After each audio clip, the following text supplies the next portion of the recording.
arratsaldeon guztiari.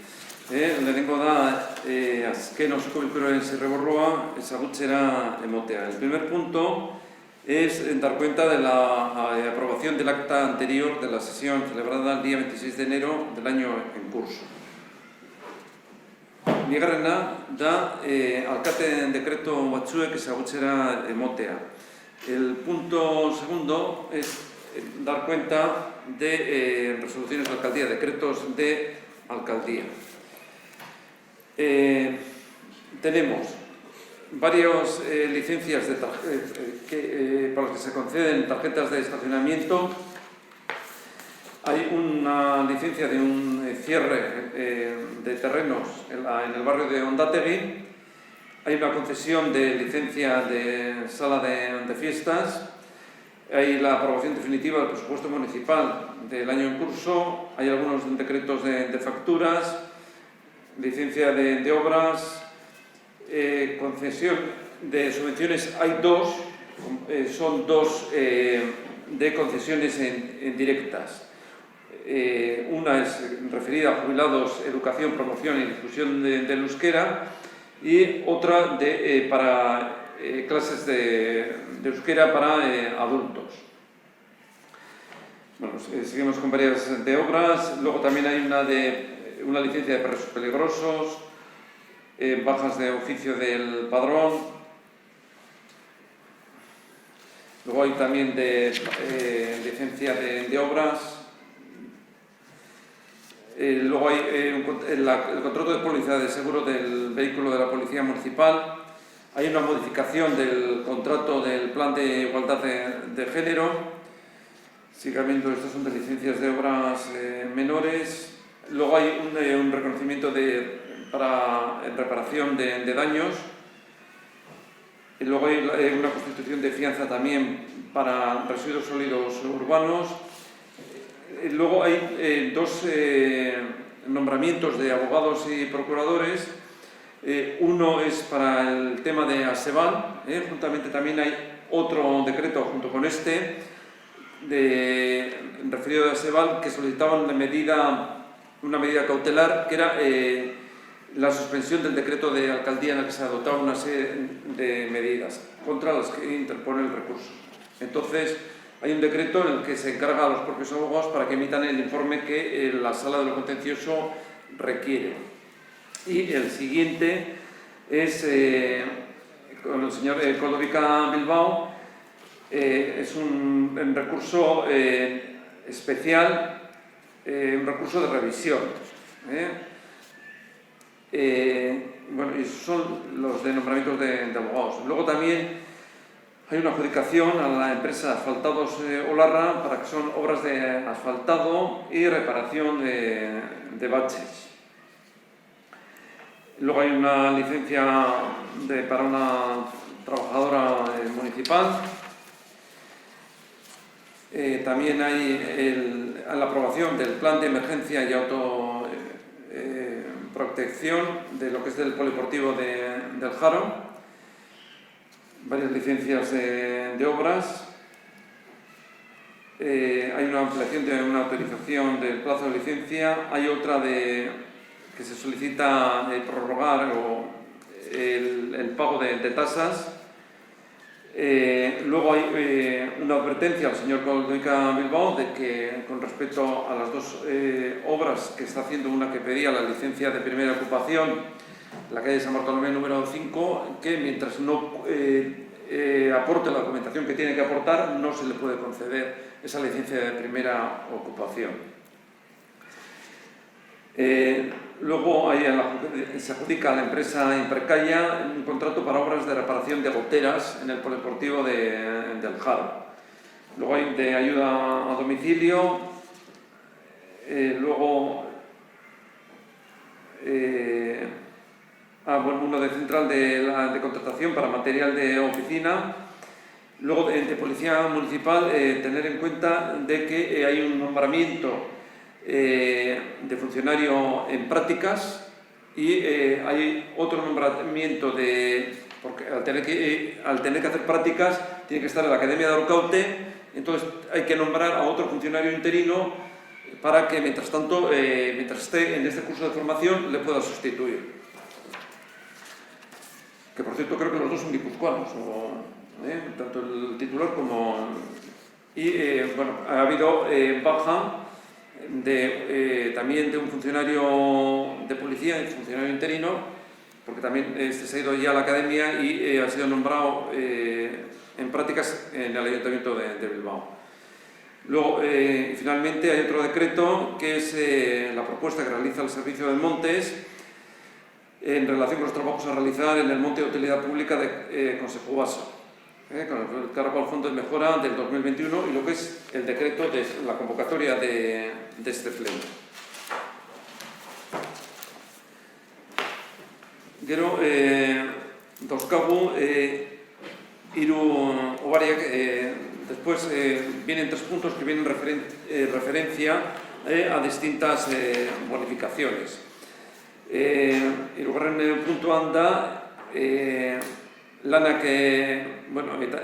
direla eta erakuntza instalazio eta obren gaineko zergan hobaria jartzea fatxadan obra batzuek egiteko. El punto tercero es dar cuenta de una solicitud de la comunidad de propietarios del edificio número 25 de la calle Udiárraga de bonificación en el impuesto de construcciones, instalaciones y obras para la ejecución de las obras de reparación de la fachada de dicho edificio. Bigarrena da kasu honetan torre dugu kaleko 11. Zenbakia erakineko jabeen erkidegoen ordez egindako eskaeraren berri ematea. Gaia, aipatutako erakinaren igogailua jarriz oztopo arkitektonikoak kentzeko obrak direla eta eraikuntza instalazio eta obren gaineko zergan hobaria sartzea. Este impuesto de obras e instalaciones es doña Cristina García Latorre, en representación de la comunidad de propietarios del edificio número 16 de la calle Torre de Ugao, de bonificación en este impuesto, lo que hemos comentado. Eta bosgarrenien da beste zerga batean, kasu honetan da trazio mekaniko ibilgailuen gaineko zergari dagokion hobaria. En el punto quinto es dar cuenta de la solicitud de bonificación en el impuesto sobre vehículos de tracción mecánica para vehículos históricos o que tengan una antigüedad de 25 años. Segarrenien, punto hau, mankomunitatearen errebisaleko mankomunitatearen harremana dauka, da errebisaleko mankomunitatearen eraketa eta ura arautuko duten estatutuak behin betiko onartzearen berri motea. Eta mankomunitatearen osoko bilkuran eta gobernu batzordean Ugao Miraballes udalerriko haututako ordezkariak izendatzea. Bueno, pues es dar cuenta de la aprobación definitiva de la Constitución de la Mancomunidad Nervión y Baizabal y los estatutos que regirán la misma y designación de representación de electos del municipio de Ugao Miraballes en la Junta Plenaria y en la Junta de Gobierno de la Mancomunidad.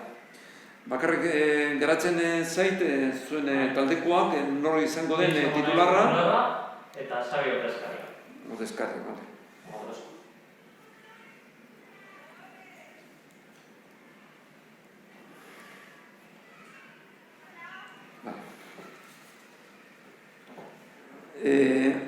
Zazpigarrenien da martxoaren 8. emakumeen nazioarteko eguneko adierazpenaren berri emotea. El punto séptimo es dar cuenta de la declaración del día 8 de marzo, Día Internacional de las Mujeres. 8. da Ugao Mirabezen udalerriko Udiárraga kaleko 31. zenbakian dagoen Oiengoitzea etxearen zehetasun azterketa hasieraz onartzearen berri emotea. El punto octavo es dar cuenta de la aprobación inicial del estudio de detalle de la casa Oiengoitzea en la calle Udiárraga número 36 de este municipio. Bederatzigarrena, hau izango da, apirilaren lehenengoan hasteko Ugao enpresaren, Ugao kirolak hasteko kudeatzen polikiroldegia, edo kirol instalakuntzak. El punto 9 es dar cuenta de la propuesta de levantamiento de la suspensión de la adjudicación a la empresa Ugao Kirolak del contrato de la concesión de los servicios para la gestión, explotación y conservación del servicio público de las instalaciones deportivas del Haro y de las piscinas descubiertas de Arandia, en este municipio de Ugao Miravalles, una vez desestimado íntegramente por el órgano administrativo de recursos contractuales de la Comunidad Autónoma de Euskadi, del recurso especial interpuesto por BEPEX Sport 21. Amargarrenien da korrespondentzia berri motea, conocimiento korrespondentzia. Betiko moduen dira gaiak, zuek ikusi dituzuen gaiak irizpide batzordetan. Esta es la acta de reunión de la Comité de Agenda Local 21, del 21 de enero del 2021, el programa de Euskal Estea del año en curso, el de IT Chartela World, el del proyecto de orientación vocacional a desarrollar dentro del programa automarcal Ugal Gaztedi, la inscripción en las colonias urbanas de Astesantuko Irikolonia. Todos estos son del año en curso. Luego el horario de Gazteleku, durante las vacaciones de Semana Santa, memoria técnica de talleres de sensibilización para la igualdad y prevención de la violencia machista. Luego actividades organizadas con motivo del día 8 de marzo. Y luego está el programa conmemorativo del 646 aniversario de la fundación de esta villa.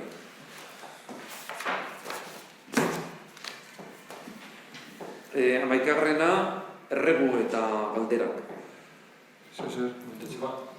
Acá de plano aparece paso su concesión solo a fiestas, ¿es? Hori zer da? Lehen Ugandok zeukan lizentzia zen kafeteria edo jatetxe edo dalakoa. Eta horren ja Eusko Jaurlaritzatik eta Foru Aldunditik eman diote oniritzia. Eta orduan horren ja diskoteka edo sala de fiestas edo dalakoa izateko lizentzia eman behar dugu. Hori zertan aldatzen da? Ordutegia imaginatu. Ordutegia eta, baina hori, ordutegia bat ez behar. Baina, gero musika aldetik ere, jarri dezakela musika ekipoa eragin edokala, baina zentzu horretan antzeko izango da, eta ordutegia nik uste antzeko izango da. Gero, berdintasun planean esan duzure kontratu aldaketa. Komentatu genuena hori kontutan da. Hori teknikaria, astean birritan dago, asteazken eta ostiraletan, eta akordioa dela. Azkenik ikaitzurik ez, pasaen pleno komentatu nuena hori jerko tasen aldaketa aipatzen duen dekretu etu goi dendiko.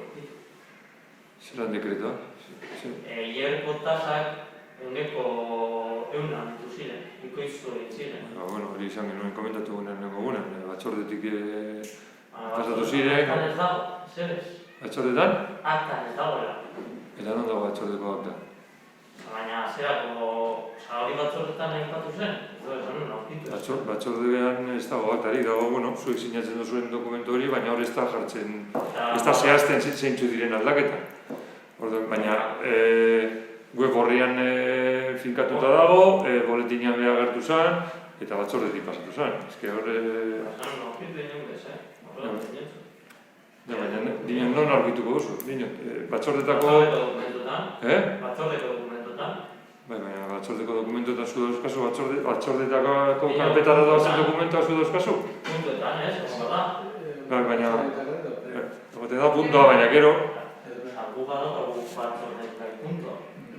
Bai, baina zuk ez tekozu puntuetako, zu dokumentazioa guztia, hau, batzordetatik pasatzen den dokumentazio guztia zuk ez dakazu. Batzordetan ez da alkatetza dekretua, sartuta. Claro, ez daude. Baina ez daukar zer ikusi, gauza bat da, batzordetara doazen puntuak eta beste batzuk dira alkatearen dekretuak. Hori ez dago onartuta alkate dekretu baten bitartez. Aurreko hilabetean onartu zen langileari ordaintzen zitzaiena igotzea, hori bai alkate dekretu baten bitartez zegoen, baina beste gauza bat da, gero ordenantza. Hori batzordetara joan zen. Batzordetik pasatu zen. Eta web horrian dago zure dokumentazio guztia. Ordenantza esaten duzu batzordetatik pasatu zela? Claro. Hori onartzen da, urriko plenoan, onartzen da beti datorren urterako ordenantza fiskala, eta hori pasatzen da batzordetatik. Baina, zer dinezu, 2008ko tasen ordenantza? Hori bakarrik agoztu zen eguneko bat igotzea. Baina, gero beste aldaketa batzuk egon ziren. Ni horren urte eta biko pasatu egin da, nik ez dakiz zehazme aldaketa guztia. Claro. Begira, egitaz duina lorkitzen horren aldaketarik eta. Tasen aldaketa hori esartzen duen alkatetza dekretua, ordenantza hori onartu behar da. Gauza bada, ordenantza ez da onartzen alkate dekretu baten bitartez. Ordenantza onartzen da plenoan. Alkate dekretuaren bitartez onartu egin zena hilabete bat aurrerago izan zen langileari ordaintzen diogu. Hori bai, egin zen alkate dekretu baten bitartez. Baina horrek ez du esan nahi zuk ordenantza hori kobratzen duzunik, edo bai. Baina kasu honetan aldaketa hori batzordetara joango zen. Horregatik egin, berez tasen ordenantza nagoen behar da, ez dekretu horretan. Claro, eta ordenantzen egongo da. Web horrian begiratzen baduzu hor dago. Bai, baina komentatu, guk guri ezen eguten informazio hori komentatu, bakarrik izan zen, eguneko bat egotzen zira tasa. Eta horrein dela urte eta erdi batzatutako garatzen duzu, zer komentatu genuen, ni ere ez nintzen batzordetan egon. Ez dakit, baina, ez dago ezer... Tasak eguneko bat izan zen, 2008-tik 2008. Baina, eguneko batiko ingoera. Normalean egiten da, zehoze tasak igotzen direnean, eta zerrak igotzen direnean, normalean egiten da, orokorrean edo dana izoztu, edo dana igo eguneko bat, baina gero salbuespenak daude. Eta hori urtero goten dira, ez dakit, kulturetxeko bataz besteak edo baremoak edo dana dalakoak, igotzen dira pizka bat, edo adibidez, ez dakit, aurten kiroldegikoak egingo ditugu eta besteak mantendu egin ditugu. Baina beti daude salbuespenak. Informazio hori erabatzen zaitu. Hombre, claro. Ikerrikoa zigur ezen egoten eragazi. Esan dizu, Taritz, horrein dira urte eta piko, baina dago dana eske egita web horrian, eta web horrian... Hortik hartu dugu, eta ikusi dugu bat batean, ikustu egin zuen... Ez, hortik ez duzu hartu. Hortu zineten, baten batek esan zizuetarako, eta hor behiratuta, ikusten duzu hor dagoela. Ez dugu, ez dakit zeo zer esan eduzun, edo zeo zer izkutatu dugula, edo... Guri esan gula informazio hori eragazi. Bueno, hori esaten duzu, zuk. Zuk ziurtatzen duzu informazio hori batzordetik ezela pasatu, orain dela urte eta piku egin genuen batzorde batetan, ziurtatu dezakezu? Zuen proposomena izan zen, tasa guztiak eguneko bat igortzea.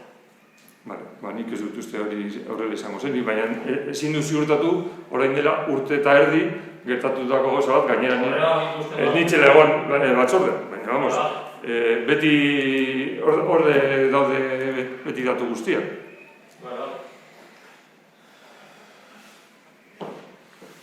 Besterik? Nik bakarrik gauza bat.